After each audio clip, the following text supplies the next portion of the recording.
நீலகிரி மாவட்டம் குன்னூர் மேட்டுப்பாளையம் மலைப்பாதையில் இருவேறு இடங்களில் காட்டு யானைகள் உலா வந்ததால் பொதுமக்கள் அச்சமடைந்தனர்.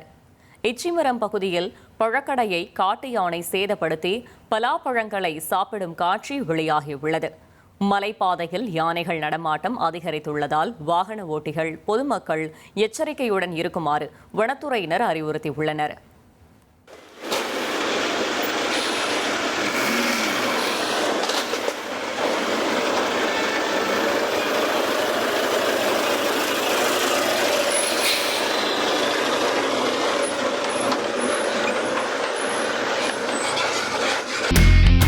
இனி செல்லும் இடமெல்லாம் செய்தி.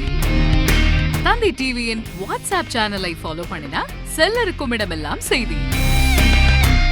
இதோ QR கோட் இப்பவே ஸ்கேன் பண்ணுங்க, ஃபாலோ பண்ணுங்க.